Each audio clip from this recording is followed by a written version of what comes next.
What's up, B fam? Welcome to another episode of Be Free and Multiply, where I become free, you become free, and we become free together. Where I talk about my past, also my present, and things that I became free from and things that I am still becoming free from. Welcome, welcome, welcome, welcome. Welcome. You guys have not seen me in a while because I had to just take a break. We had another death in my family. So I just wanted to give myself a little time of me. And of course, a good friend of mine came in town for a week. But not that y'all need to know all of that. However, today's topic is what God taught me this week, part 2.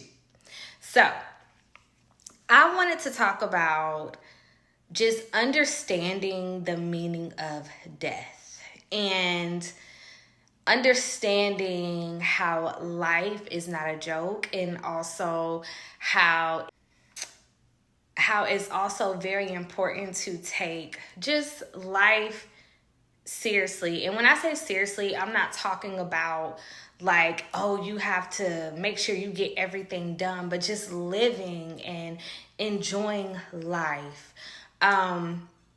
So first things first is that one thing that God taught me this week was slow down.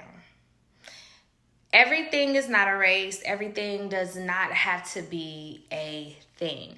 We are constantly on a marathon until the day we die, and then we go to where we go, and our spirit lives on forever. But what I was doing was I was trying to rush myself and also people that I care about into doing the things that I wanted to do or being something that I wanted to be in order for me, my father, or whomever else in my family can be able to see me do it, because I was afraid that people are dying so much in my family, so I got to get this done. I got to get that done. I got to do this. I got to do that. I got to prove this. I got to prove that. But God was like, slow down. You don't have to prove anything. Life has already been destined. And a lot of the times, death, it could teach us 1, 2, or 3 things. However many things it teaches you. It can teach us how to slow down, get ourselves together. It can teach us how to stop playing around and get your stuff together. And it can also teach you that life is too short and you should be doing the things that you really, truly want to do. And I have been doing the things that I really, really, truly want to do.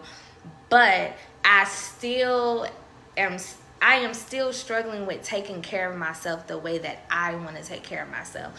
When you are a recovering people pleaser, and when you are a person that just wants everybody to be happy, and sometimes you forget about yourself, I was worried about everybody else, everybody in my family. I got to make sure my daddy good. I got to make sure my little brother good. I got to make sure this is good. I'm calling, checking in on everybody.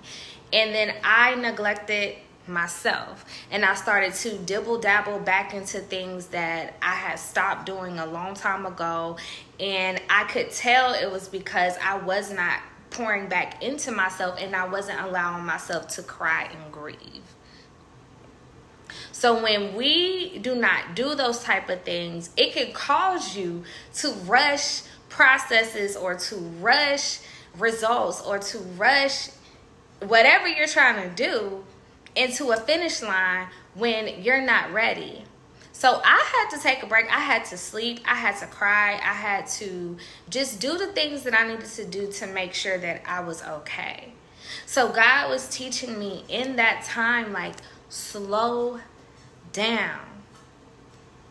Everything is gonna happen for you, but I need you to build you first, and then all the other things can come along.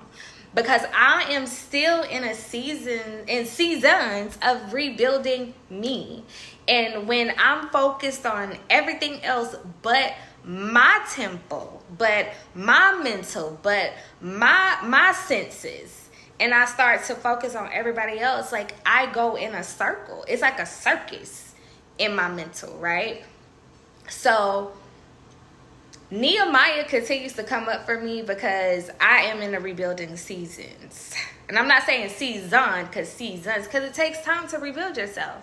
As soon as I feel as if that I'm over something, then here's something else that I have to work through, and then something else I got to work through. And then, it's just a constant thing But I have to also tell myself, and you too have to also tell yourself, everything is going to be okay.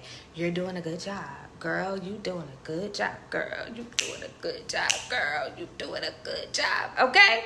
Because healing and working through things and trying to be free and multiply, it ain't easy. It takes time. So when you give yourself grace and you stop rushing things and you allow yourself to enjoy each day like it's your last, you're able to prosper, you're able to conquer, and you're able to build those walls back up the way that they were supposed to be built. Not build anew, because the foundation is already there. You just had to rebuild you. So that is what God taught me this week, of how to stop focusing on everything else and focus on me, and still love on my family, still reach out to my family, still laugh with my family. And it's not that my family is doing anything wrong. We're just going through a hard time right now because we've had 2 deaths within 6 months of each other. So what I'm communicating to you all is, maybe you didn't have a death in your family. Maybe you lost a job or your car, or, you know, you trying to figure out how you're going to pay your rent, or whatever the case may be. At the end of the day, everything is going to work out in your favor. But we just have to pump the brakes and just musa.